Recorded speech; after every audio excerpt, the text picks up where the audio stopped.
Hello everyone, আশা করি তোমরা সবাই ভীষণ ভালো আছো, সুস্থ আছো আর অতি অবশ্যই বাড়িতে রয়েছো। আজকের ভিডিও টাইটেল দেখেই তোমরা বুঝতে বুঝতে পেরেছো যে আমি কী ব্যাপারে কথা বলতে চলেছি আজকে। একটা গল্প না, একটা এক্সপিরিয়েন্স শেয়ার করব। তোমরা অনেকেই জানো যে আমার বাবা একজন করোনা আক্রান্ত ছিলেন কারণ এখন তুমি সম্পূর্ণ সুস্থ। তো সেই সময় বাবা যেগুলো ফেস করেছে বা আমরা যেগুলো ফেস করেছি সেগুলোই তোমাদের সাথে আজকে শেয়ার করবো।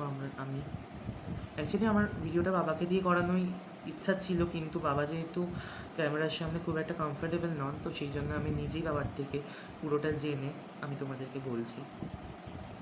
তো বেশি কথা না বলে শুরু করবো আজকের ভিডিওটা। শেষ অবধি দেখো, আশা করি তোমাদের খুব হেল্প হবে। প্রথমেই বলি, আমার বাবা যেহেতু বিজনেসম্যান একজন, তো বাবাকে লকডাউনে প্রত্যেক দিনই সকালবেলা বেরোতে হতো। বেশি দূর না, বাড়ির কাছেই বাজার থেকে বাবা বিভিন্ন রকমের এসেনশিয়াল জিনিসপত্র পাঠাতে হতো। তো আমফান যে ঝড়টা আসে কিছুদিন আগে, তার পরের দিন বাবাকে সকালবেলা বেরোতে হয়। আর পরের দিন সকালেও আমরা দেখেছিলাম যে হালকা হালকা ঝড় হচ্ছিল, বৃষ্টিও পড়েছিল। তো বাবা সেই দিন বৃষ্টিতে ভিজে যায়। বাবা কিছু করার ছিল না, কারণ ছাতাও খুব একটা বাদ মানেনি সেই বৃষ্টির। তো বাবা বাড়ি ফিরে আসে, দুপুর থেকে বাবার একটু সর্দি সর্দি ভাব শুরু হয়। মা বিকেলবেলা সাধারণ যেরকম নর্মাল ব্ল্যাক কফি বাবা খায়, সেরকম ব্ল্যাক কফি বাবাকে করে দেয়। রাত থেকে বাবার হঠাৎ জ্বর আসে। জ্বর আসতে বাবাকে ওষুধ দেওয়া হয়, জ্বরটা ছেড়ে যায়। আবার পরের দিন সকাল থেকে জ্বর আসা শুরু হয়। আস্তে আস্তে উইক হয়ে যায় বাবা, দু একদিনের মধ্যে ভীষণ রকমের। আমরা ভেবেছিলাম হয়তো ভাইরাল ফিভার। তো ডক্টর দেখালাম। ডক্টর দেখানোর পরে উনি বিভিন্ন রকম রিপোর্ট করার জন্য বলেন। তো যেই দিন রিপোর্ট আসে তার আগের দিন রাতের বেলা বাবা যেহেতু খুব উইক হয়ে পড়েছিল, তো বাবা খুব তাড়াতাড়ি ভীষণ ঘুমিয়ে পড়তো, বেশিক্ষণ জাগতো না। প্রায় সারাদিনের অনেকটা সময় বাবা ঘুমিয়ে কাটাতো। যাই হোক, আগের দিন রাতের বেলা আমি যেহেতু বাবার পাশে শুতাম, তো আমি হঠাৎ করে রাতেরবেলা ফিল করলাম যে বিছানার মধ্যে একটা ভাইব্রেশন হচ্ছে, কিছু একটা শক্ত, কিছু একটা ধাক্কা মারছে। কী জিনিস? লাইটটা জ্বালালাম, উঠে লাইট জ্বালাতে দেখি বাবা উপুড় হয়ে শুয়ে আছে। বাবার বুকের যে নিচের পোর্শনটা, সেখানে না কিছু একটা পাম্প করছে, আর পাম্পটা যখন ছাড়ছে একটা ধাক্কা মতো লাগছে, এতটাই জোরে সেটা পুরো বিছানায় সেটা ভাইব্রেট হচ্ছে। আর পাশে শুয়ে থাকা আমিও সেটা ভালো মতো ফিল করতে পারছি। আমি তো রীতিমতো ভয় পেয়ে যাই যে এটা হঠাৎ করে কেন হচ্ছে, বাবার কি কিছু প্রবলেম হচ্ছে? বাবা তো বলছে না, বাবা তো শুয়ে আছে। তো আমি মাকে ডাকতে মা এসে বাবাকে ডেকে তোলে। বাবা বলে যে আমি জল খাবো, সেরকম কোনো প্রবলেম নেই। বাবা অ্যাকচুয়ালি চেপে যায়, বাবার শ্বাসকষ্ট হালকা হালকা হচ্ছিল, সেই জন্যই সেটা হচ্ছিল। তো পরের দিন যখন রিপোর্টস আসে সব কিছু নর্মাল, কিন্তু ডক্টর জানান যে বাবা যেসব খাবার খাচ্ছে তার যে পুষ্টি, সেটা বাবার ইউরিনের থেকে বেরিয়ে যাচ্ছে, সেটা থাকছে না শরীরে, যেটা শরীরের পক্ষে একদমই ভালো নয়। তো উনি সাজেস্ট করেন যে খুব তাড়াতাড়ি যেন আমরা কোনো হসপিটালে বাবাকে অ্যাডমিট করি, বেশিক্ষণ লাগবে না, খুব তাড়াতাড়ি বাবাকে ছেড়ে দেবে। তো বাবাকে কিছু না ভেবে সেই দিন রাতেই, রাত 9টা নাগাদ, আমি এটা বলছি 2 তারিখ 2রা জুনের কথা, 2রা জুন রাতে বাবাকে নিয়ে আমার মা, আমার মেজো জেঠু, বড়ো জেঠু আর এক আমার পরিচিত কাকা, তিনজনের বাবাকে নিয়ে পিজি হসপিটালে যায় রাত 10টা নাগাদ। তো ওনারা বাবাকে এমার্জেন্সিতে রাখেন, রেখে চেক আপ করানোর পরে ওনারা জানান যে পরের দিন আউটডোরে কোনো ভালো ডক্টরের থেকে যাতে দেখায়, তারপরে সেই অনুযায়ী সেই ডাক্তার যা বলবেন তার কথা শুনে ওনারা চিকিৎসা শুরু করবেন। কিন্তু বাবার শরীর ইতিমধ্যে আরও ভেঙে পড়ে জার্নি হওয়ার জন্য। বাবার শ্বাসকষ্ট শুরু হয় রীতিমতো। ওনারা বাবাকে oxygen cylinder, oxygen mask provide করেন। বাবা ওরকম 1.5 ঘন্টার মতো শুয়ে থাকে। যেহেতু বাবার ওরকম ক্রিটিক্যাল সিচুয়েশন আস্তে আস্তে হয়ে যাচ্ছিলো, তো আমরা ওই ডক্টরকে ফোন করে, যিনি আমাদের সাজেস্ট করেছিলেন হসপিটালে অ্যাডমিট করানোর কথা, তিনি বললেন যে বেদনা নার্সিংহোমে একবার গিয়ে চেষ্টা করতে। তো বাবাকে সেই অবস্থাতেই বেদনা নার্সিংহোমে ট্রান্সফার করা হয় এবং এখন বর্তমানে আমরা সবাই জানি যে এখন হসপিটালে গেলেই একটা নতুন নিয়ম, সেটা হচ্ছে তুমি সেই রোগের হার্ট অ্যাটাক হোক, ক্যান্সার হোক, ডায়ালিসিস চলুক, যাই হোক না কেন, আগে কোভিডের টেস্ট করে হসপিটালে ঢোকানো হবে। তো বাবাকেও সেরকম গাড়িতে বসিয়ে রাখা হয়, 1 ঘন্টা ধরে ওনারা টেস্ট করেন। কী টেস্ট করেছিলেন ওনারাই জানেন। 1 ঘন্টার মধ্যে রিপোর্ট আসে নেগেটিভ। বাবার শরীর ওখানে আরও খারাপ হয়ে যায়, ওরকম বসে থেকে অক্সিজেন নিতে নিতে। বাবাকে ওনারা অ্যাডমিট করেন। প্রথমেই ওনারা নিজেদের অ্যাডমিশনের জন্য যে টাকাটা লাগে সেটা চেয়ে নেন। অ্যামাউন্টটা খুব একটা ছোটো না হলেও আমি আস্তে আস্তে প্রত্যেকটাই জানাবো তোমাদেরকে। তো নিয়ে নেন টাকা। টাকা নেওয়ার পরে ওষুধ, অনেক ওষুধ, প্রায় 8 থেকে 9 হাজার টাকার ওষুধ কেনান ওনারা। সেই ওষুধ এখনও বাড়িতে পড়ে আছে, জানি না কী কাজে লেগেছিল, বাট কিনিয়েছিলেন ওনারা, বলেছিলেন যে ওনার খুব প্রয়োজন। তো সেগুলো কেনান। তো ওনারা বলেন যে ঠিক আছে, কালকে ডক্টর এসে দেখবেন, তখন জানাবো। বাবাকে ডাইরেক্ট আইসিইউতে ভর্তি করে দেওয়া হয়। বাবা আইসিইউতে ভর্তি থাকবে। পরের দিন সকালবেলা আমরা বাড়ির লোক, মানে তারাই যায়, আমার বড়ো জেঠু, মা, মেজো জেঠু, মেজো জেঠিমা, প্রত্যেকে যায়। তাদেরকে বলে যে এখানে ওনার অ্যাকচুয়ালি লাংসে নাকি সর্দি জমেছে, সেই জন্য ওনার ব্রিদিং প্রবলেম হচ্ছে। কিন্তু সেটা শুশ্রূষা, সেটার ট্রিটমেন্ট বেদনা নার্সিংহোমে হয় না, ওনাকে সত্তর অন্য কোনো হসপিটালে ট্রান্সফার করতে হবে।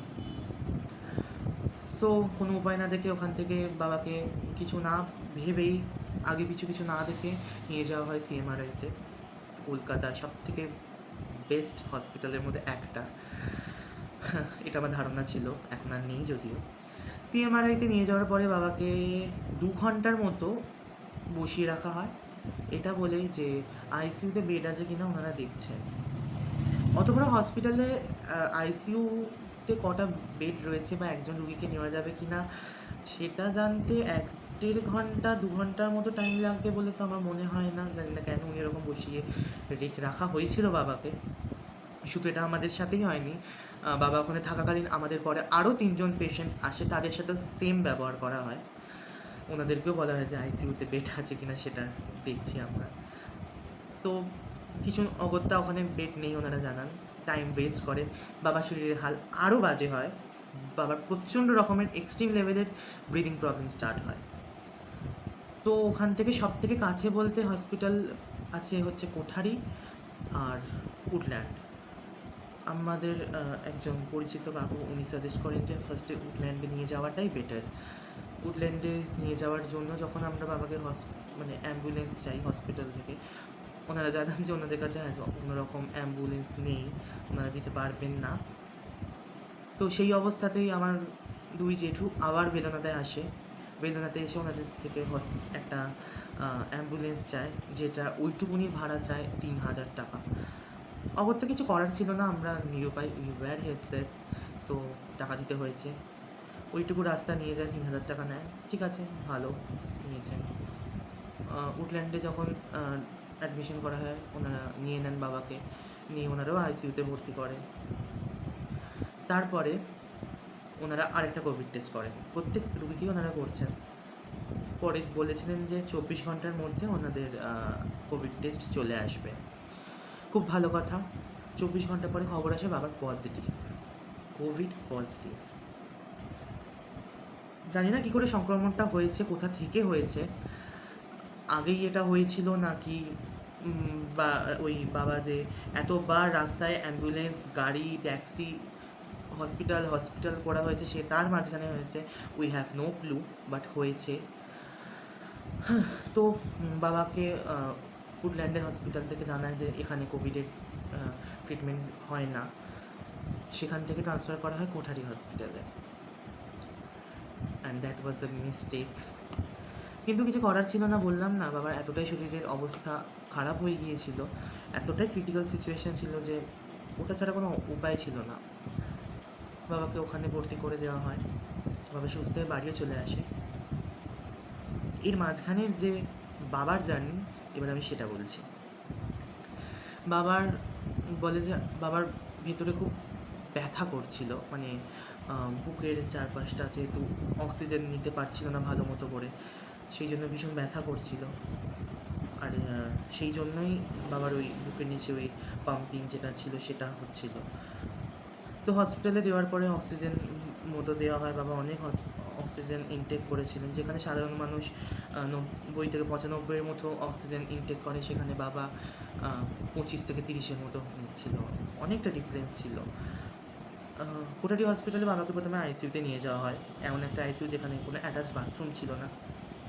বাবার ওটা খুব অসুবিধা হয়েছিল, বাবা জানিয়েছিল আমাকে যে ওখানে কোনো অ্যাটাচড বাথরুম নেই, অন্য একটা কোথায় গিয়ে বাথরুম করতে হয়। আর বাবার শরীর এতটাই বাজে ছিল যে হেঁটে গিয়ে বাথরুম করা খুব টাফ ছিল, কষ্টের ব্যাপার। তো বাবা যখন ওখানে ছিল, মুখে তো অক্সিজেন মাস্ক লাগানো, কোথাও বেরোনোর কোনো জায়গা নেই, বাবা নর্মাল বেডেই ছিল। Normal bed, I mean to say, কোনো ওই কোভিডের যে আলাদা আলাদা বেডগুলো থাকে সেরকম কোনো বেড না, যে আরও রকম চারদিকে কাঁচে রাখা, ওইসব কিছু না। নর্মাল একটা খোলা বেডেই ছিল, সেখানে শুধুমাত্র নার্স আর ডক্টররাই আসতো। সেরকম একটা আইসিইউতে ছিল। বাবা জাস্ট দেখতো যে পর্দা খুললে আলো আসছে, মানে সকাল হয়েছে, আবার পর্দাটা বন্ধ করে দিলে আলোটা চলে যেত, তখন মানে রাত হয়েছে। এই টাইপের কোনো দিন, সময়, কাল কিছু হিসাব ছিল না। বাবা কতদিন ওখানে রয়েছে সেটারও কোনো হিসাব ছিল না।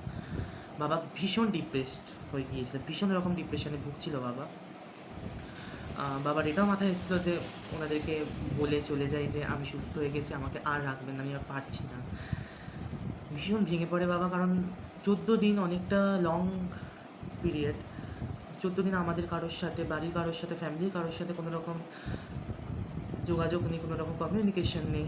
আমরা কেমন আছি, কীরকমভাবে সার্ভাইভ করছি সেটা বাবার কাছে কোনো খবর নেই। ইভেন বাবা কেমন আছে সেটা শুধুমাত্র আমরাও বাড়ি থেকে ফোন করে জানতে পেরেছি। যাওয়ার তো দেখার করানোর তো কোনো অনুমতি ছিল না, for our safety, I agree, but still. তো বাবা ওরকম ভীষণ ডিপ্রেসড হয়ে পড়ে বাবা।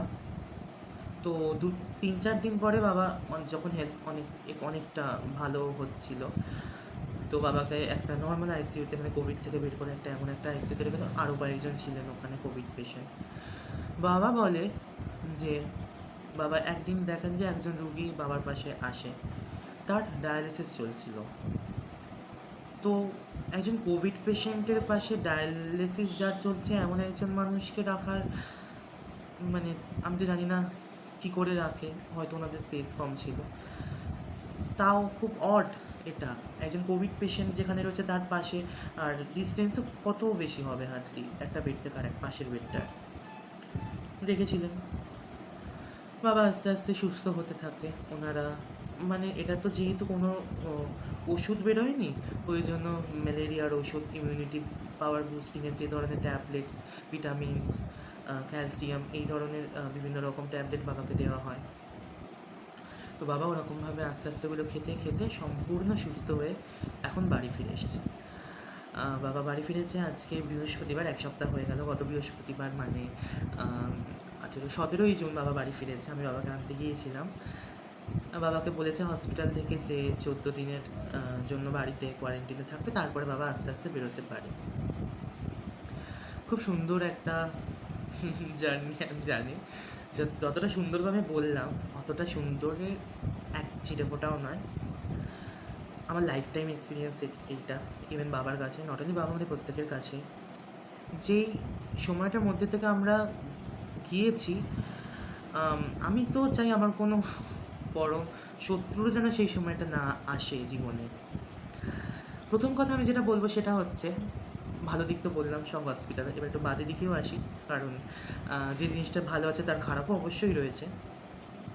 প্রথম কথা, যেই দিন বাবাকে হসপিটালে ভর্তি করার এটা চলে যে কোন কোভিড হসপিটাল ভালো, অনেক কাউকে ফোন করা হয়, বাবার পরিচিত, আমাদের পরিচিত অনেক মানুষকে ফোন করা হয়, জানতে চাওয়ার চেষ্টা করা হয় যে এইটার থেকে, মানে প্রাইভেট হসপিটাল মানে আমরা জানি যে অনেক টাকা নেবে, অনেক পয়সা নেবে, আর আমাদের মতো একটা মিডিল ক্লাস ফ্যামিলির পক্ষে আবার কোভিড পেশেন্টের ট্রিটমেন্ট করানো ইজ লাইক ভীষণ কঠিন ব্যাপার একটা। তো বাবার অনেক বন্ধু পরিচিত, অনেক কাউকে ফোন করা হয়, তাদেরকে ফোন করে যখন জানতে চাওয়া হয় তারা কেউ রিপ্লাই দেয়নি, হয়তো এটা বলেছেন যে আচ্ছা আমি দেখছি, দাঁড়া একে ফোন করে আমি ওকে জিজ্ঞেস করছি, বলে ফোনটা তারপরে রিসিভই করেননি। এরকম মানুষ রয়েছে, আরও অনেক কিছু রয়েছে, সেটা আমি তোমাদেরকে জানাবো। আমি একটা স্যানিটাইজার ইউজ করে নিই। তো আমাদের মাথার ওপরে যেহেতু কেউ ছিল না, তো এত তাড়াহুড়োতে আমরা কোঠারি হসপিটালে ভর্তি করে দিই। কোঠারি হসপিটালে যখন ভর্তি করি তখন আমরা প্রথমে জিজ্ঞেস করি যে এখানে যেরকম খরচ আছে আমরা সেটা দিতে পারবো কি না। তো ওনারা জানান যে মোটামুটি অ্যাভারেজলি 2 লাখ টাকার মধ্যে হয়ে যাবে। খুব ভালো কথা। প্রথমে আমরা বাবা যেদিন ভর্তি হয় সেদিন আমরা জমা দিয়ে হচ্ছি সেখানে 40,000 টাকা। 40,000 টাকা জমা দেওয়ার পরে বাবাকে ওনারা ভর্তি নিয়ে নেন, খুব ভালো ট্রিটমেন্ট স্টার্ট করে দেন। তারপর দিন যাওয়া হয়, সেদিন দেওয়া হয় 90,000 টাকা, সরি 40,000 টাকা, তারপর 50,000 টাকা, টোটাল হয়ে যায় 90,000 টাকা। তো তখন বাকি কত থাকবে? 2 লক্ষ টাকার মধ্যে 1,10,000। তার একদিন গ্যাপ দিয়ে থার্ড দিন আমি গিয়েছিলাম নিজে, আমি গিয়ে দিয়ে আসি 30,000 টাকা, তাহলে 1,20,000। তারপরের দিন আমি যাই, গিয়ে আরও 30,000 টাকা দিয়ে আসি, হলো কত? 1,50,000। তারপরের দিন আমি আবার যাই, গিয়ে দিয়ে আসি আরও 30,000 টাকা, কত হলো? 1,70,000 টাকা। আর পড়ে রইল হিসাব মতো 30,000 টাকা, 2 লাখ টাকার মধ্যে। এরপরেই হচ্ছে টুইস্ট। ওনারা জানান যে বাবার এত প্রবলেম, আরও যে শরীরের প্রবলেম হয়। ও আর একটা কথা বলতে ভুলে গিয়েছি, ওখানে খাবারের সাথে প্রত্যেকদিন প্রত্যেকটা রুগীকে মিষ্টি দেওয়া হয়। আমি তো সাধারণত জানি যে কোনো হসপিটালে যখন কোনো রুগীকে ভর্তি নেয় তখন তার মেডিকেল হিস্ট্রি সার্চ করে তারপরেই তাকে ভর্তি নেওয়া হয় বা তার ট্রিটমেন্ট শুরু করা হয়। আমার বাবার ডায়াবেটিস গত 5-6 বছর ধরে রয়েছে, হাই সুগার বাবার। ইভেন উডল্যান্ড থেকে যে তৈরি করে দিয়েছে যে রিপোর্টটা, সেখানেও লেখা ছিল যে ওনার ডায়াবেটিস রয়েছে। ওনারা তা সত্ত্বেও বাবাকে আলু, মিষ্টি, জ্যাম, পায়েস এই ধরনের সব খাবার দিয়েছে। অগত্যা মানে যখন কোনো মানুষকে রুটির সাথে পায়েস দেওয়া হয় উনি নিশ্চয়ই বাধ্য হবেন, শুকনো রুটি তো কোনো মানুষ খেতে পারে না, তো পায়েস দিয়েই খেতে হবে। পাউরুটির সাথে যখন জ্যাম দেওয়া হয় তখন পাউরুটির সাথে জ্যামটা খেতেই হবে, জ্যামটা তো ফেলে দিতে পারা যায় না, আর শুকনো পাউরুটিও চেপানো যায় না। তো অগত্যা বাবা খেয়েছে, আর বাবার সুগার বেড়ে গেছে আবার, যেখানে বাবার আগে নর্মাল ছিল ওখানেও নাকি আরও টাকা গেছে। এরকম করে ওনারা টোটাল বিল, যেদিন আমরা বাবাকে ডিসচার্জ করতে যাই সেই দিন বিল টোটাল এসে দাঁড়িয়েছিল 2,97,000 টাকা। এক্সট্রা প্রায় আমাদের লেগেছিল 97,000 টাকার মতো, 1 লাখ। তো ওনাদের থেকে যখন জানতে চাওয়া যে এই এক্সট্রা টাকাটা কিসের জন্য, ওনারা সব হিসাব দেখান যে খাওয়ার খরচা, ওষুধের খরচা, আইসিইউতে থাকার খরচা, জেনারেল বেডে থাকার খরচা, এগুলো সব কিছু। এই টাকাগুলো যে এক্সট্রা এসছে সেগুলো কেন এসেছে সেটা আমি জানিয়ে দিচ্ছি। বাবাকে যেদিন ভর্তি করানো হয় সেই দিন বাবার যে ফর্মটা থাকে সেখানে লিখে আসা হয়েছিল he is a businessman. So they thought that he is a businessman, he is a করোড়পতি। সো যত ইচ্ছা বিল বাড়ান, কিচ্ছু যায় আসে না, বাট নাথিং লাইক দ্যাট। ওনারা তো নিজেদের দিকটা দেখবেন অবশ্যই। তো বিলের পরিমাণটা বাড়িয়ে গেছেন, যত পেরেছেন ততটাই বাড়িয়েছেন। বাবাকে ওনারা রাখেন হাই ক্লাস আইসিইউতে, যেখানে মানে একটা ঘরে 4-5 জন ছিলেন, সেটাকে ওনার হাই ক্লাস বলে, যাই হোক। তো সেখানে রাখা হয় বাবাকে। যেদিন জেনারেল বেডে দেওয়া হয়, এমন একটা কেবিনে দিয়েছে যেখানে সিঙ্গেল বেড যেগুলোতে থাকে আর কেউ থাকে না, সেরকম একজন নার্স থাকবেন। এইসব নিয়ে মানে যার পার ডে বোধ হয় 10,000 কি 11,000 টাকা বোধ হয় তার কেবিনের ভাড়া, সেরকম একটা কেবিনে বাবাকে রাখা হয়। এই করে করে আরও ছোট্ট ছোটো অনেক কিছু করে বিলটাকে এত বড় করা হয়েছে। কিছু করার নেই, দিতে তো হবেই। মিস্টেকটা আমাদের। আমাদের কোনো গডফাদার নেই, আমাদের মাথার ওপরে কেউ নেই, পথ প্রদর্শক কেউ নেই আমাদের, এটা আমাদের করতে হতো, কর্মাই বলতে পারেন। তো বিল বাড়ানো হয়েছে। যেদিন বাবাকে ডিসচার্জ করার দিন মানে 17ই জুন আমরা নিয়ে যাই ওখানে আমাদের কার্ড, কিছু ক্যাশ সাথে করে। কার্ডে যখন আমরা সোয়াইপ করে যে পেমেন্ট করতে চাই ক্রেডিট কার্ডে, সেখানে হয় না। ওনারা এটাও জানান যে 2 লাখ টাকার উপরে ওখানে ক্যাশ দেওয়া সম্ভব নয়। তো এখন একটাই উপায় সেটা হচ্ছে ব্যাঙ্ক ট্রান্সফার। ওনারা বলেন যে পাশের একটা ব্যাংকের ব্রাঞ্চ আছে, সেই ব্রাঞ্চ থেকে ব্যাঙ্ক ট্রান্সফার করার কথা। ব্যাঙ্ক ট্রান্সফারের জন্য যখন ব্যাঙ্কে যাই দেখি বন্ধ হয়ে গেছে, তখন বিকেল 4টে বাজে। ভীষণ রকমের হ্যারাস করেন সেদিন, হ্যারাস ভীষণ রকমের করে। এই ডেস্ক থেকে ওই ডেস্ক, ওই টেবিল থেকে সেই টেবিল, মাথা খারাপ করে দিয়েছিলেন। সেই অবধি বাধ্য হন ওনারা ক্যাশ নিতে, চাপে পড়ে। তো বাবাকে ডিসচার্জ করে, বাবাকে ডায়েট চার্ট লিখে দেয়, বাবাকে রেখে দিতে বলে বাড়িতে 14 দিনের জন্য। I am grateful to Kothari hospital এত ভালোভাবে বাবাকে ফিরিয়ে দেওয়ার জন্য আমাদের কাছে। কিন্তু তার সাথে অনেক জিনিস আমার অপছন্দ, আমার ভালো লাগেনি যেগুলো, সেগুলো তোমাদের সাথে শেয়ার করলাম। খাওয়া দাওয়ার ব্যাপারটা, বিনা কারণে এরকম দামি দামি জায়গায়, যেমন দামি দামি আইসিইউ, জেনারেল বেড, এগুলোতে বাবাকে রাখা, এগুলো না করলেও হয়তো ভালো হতো। সবাই তো আর সমানভাবে প্রোভাইড করতে পারে না, তো আমাদের দিকটাও যদি একটু দেখেন খুব ভালো হয়। আপনারা এটাও জানেন যে অনেকেই, আমার মাও করোনা আক্রান্ত ছিল। মায়ের গল্পটাও আমি বলবো প্রত্যেককে। মায়েরটা এতটা ক্রিটিক্যাল ছিল না, মায়েরটা শুনলে আপনারা ভীষণ ভালো লাগবে আপনাদের, আশা করি। গল্প না, অ্যাকচুয়ালি এক্সপিরিয়েন্সটা শুনলে আপনাদের ভীষণ ভালো লাগবে, মনের জোর পাবেন, এটুকু আমি বলতেই পারি। আমি পেয়েছি যেটা, বাড়ির সবাই পেয়েছে যেটা, যাদের যাদের মা নিজের এক্সপিরিয়েন্সে বলে তারাও পেয়েছে। ইভেন যে মাকে দেখে আমি বুঝতে পারলাম যে, ইভেন বাবাকে দেখে তো অবশ্যই, যে করোনা অপ্রতিরোধ নয়, করোনাকেও হারানো সম্ভব। এতটা ভয় পাওয়ার কোনো কারণ নেই, শুধু নিজেরা ভালো থাকতে হবে, সুস্থ থাকতে হবে, স্বাস্থ্যবিধি মেনে চলতে হবে। মায়ের যে এক্সপিরিয়েন্স সেটা আমি পরের ভিডিওতে তোমাদেরকে জানাবো, তোমাদের প্রত্যেকের ভীষণ ভালো লাগবে। আর তোমরা অবশ্যই দেখো। তো আজকের এক্সপিরিয়েন্সটা তোমাদের কীরকম লাগলো আমাকে জানিও। কোনো কোয়েশ্চেন থাকলে অবশ্যই জানিও, আই উইল রিপ্লাই। সো সবাই সুস্থ থেকো, ভালো থাকো। Thank you so much for being with me, thank you so much for helping me. So this is Aditya Bhattacharya signing off, loads of love.